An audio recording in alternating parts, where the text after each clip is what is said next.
every individual is going to accept one of these possible evaluations for their lives. It's either that you're going to configure yourself to think that you are what the world says that you are, or you're going to configure yourself to think that you are what the devil says that you are, or you're going to configure yourself to think that you are what you say you are, which is what most people, the category that most people fall into, or you're going to configure yourself to think that you are who God says you are.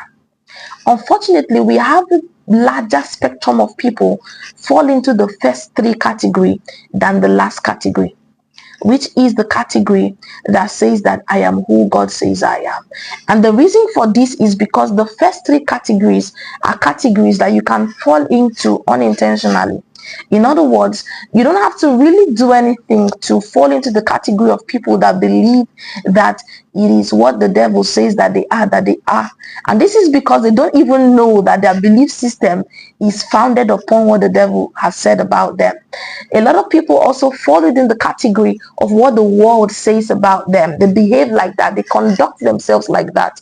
And they do not even realize that it is because that their behavioral pattern is fashioned and likened as the world has told them that they are.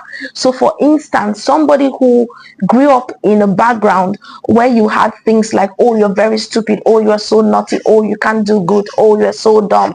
It is very easy for such a one to grow up and conduct themselves like that unintentionally. It is very easy for people to relate to themselves based on their past mistakes and failures and define themselves by their past mistakes and failures. And that's all of those is unintentional.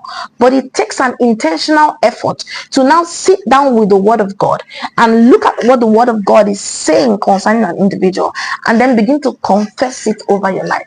Now that's intentional.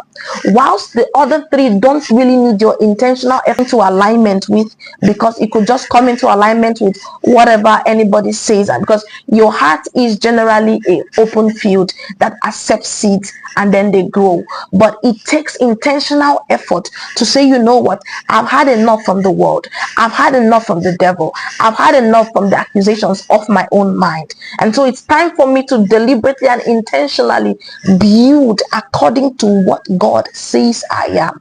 Guess what? God does not think anything small about you. God does not think anything negative about you. All his thoughts and plans, he lets us know in Jeremiah chapter 29 from verse 11, are good. They are good. They are good. They are good and pleasing thoughts. They are good and peaceful thoughts to bring us to an expected end. In other words, if I intentionally follow through with what God thinks about me, and then I intentionally follow through by ensuring that I believe it wholly, it's going to bring me to an expected glorious end. It is time for you to intentionally believe what God has spoken about you. And how do you do that? You go to his word, you find out the things that he's written concerning you, and you begin to confess and begin to practice to walk in the consciousness of your identity based on the description that God's given about you in his word.